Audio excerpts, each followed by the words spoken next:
5, 4, 3, 2, 1, and glow. Okay, so you guys, welcome to a Wednesday edition of What's Going On. Now, usually I go live at 5, but things are a little off because the internet is wonky. My lives are going in and out. So just in case we're not able to go live at 6, this is why I'm here right now. And you are going to dig the new space, right? So you know that we're in the process of moving. Now my cat seems to have WPP. I call it white people problems. Yeah, she has a lot of space. And so she's like, yeah, I'm just gonna jump up on this counter and just do what I want to do.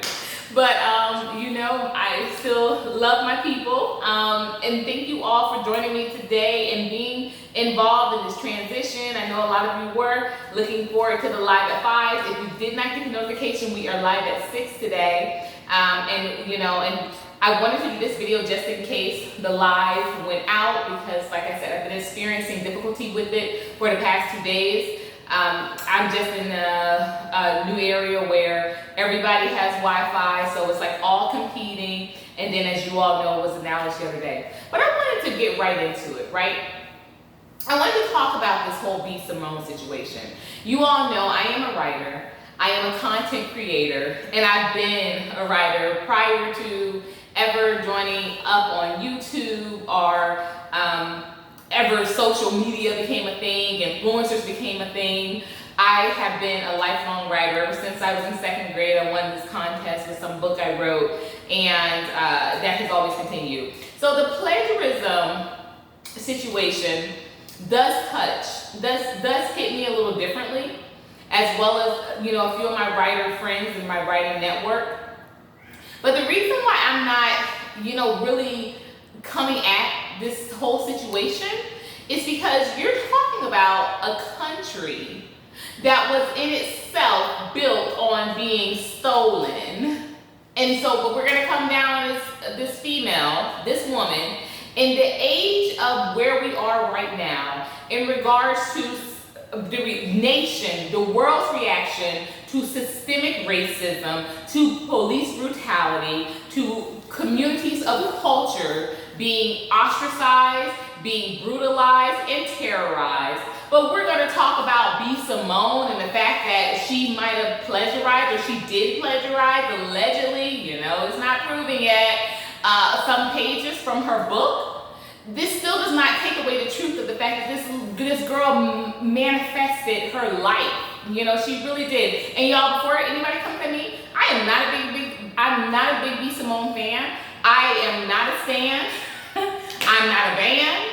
I barely knew who she was. Like, I literally just found out who she was about 2 months ago, I think, when she had some picture with the baby. And the baby is, not my cup of tea, so I wasn't really impressed that she was, feeling him. Then, of course, a couple of days ago, the whole situation came about her saying that, she wasn't interested in dating a 9-to-5 type dude. I get it. I don't even want to be a 9-to-5 type female, so why would I want to date a 9-to-5 type dude either, okay? But when this plagiarism thing broke and everybody has been coming at her left and right, y'all, I want to go over a couple of other things that have been plagiarized that you probably love, you probably haven't canceled, and you probably are still enjoying. Xerox. Yeah, the copy machine, right? Yeah, let me tell you, before there was ever Xerox, there was a patent by another company that did literally the same thing. And how ironic that they're called Xerox, right? So now everybody knows that Xerox is being the number one place or the number one the way to show that, hey, to even say that something is being copied. And they are copiers. They are plagiarizers.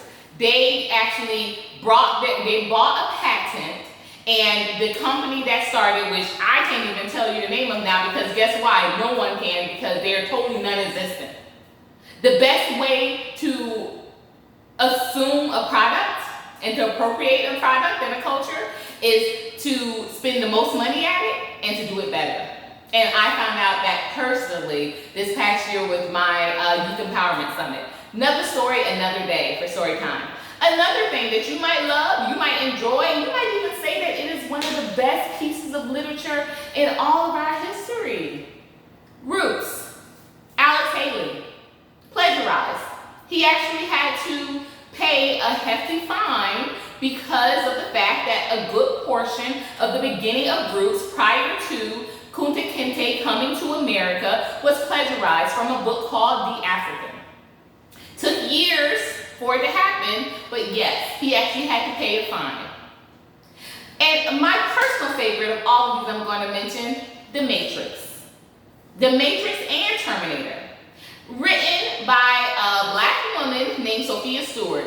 So while all of y'all are rah and getting on B. Simone, look up this lady and get in her corner. She is still in court.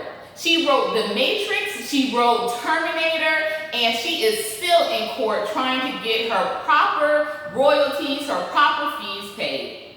Stolen.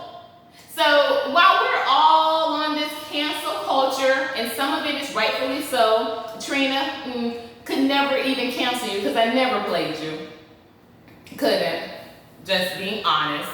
But in regards to B. Simone, we're all on this rah-rah culture and we're canceling people left and right. Let's do right by someone who is now in the living, because we all know Alex Haley is dead. And Xerox, of course, you know, it is what it is. That ship has been sailed out. That many of you are going to stop, you know, getting your places, your items copied, and tell people not to use that phrase, okay? But Sophia Stewart is still alive. She is still kicking, and she is still fighting for her royalties. Join her crusade. So instead of canceling B. Simone, pick up another crusade. And that's all I got to say today. You guys know what to do. If you like this video, please make sure you give it a thumbs up. Please make sure you subscribe. Please make sure you share. And above all else, y'all know what to do.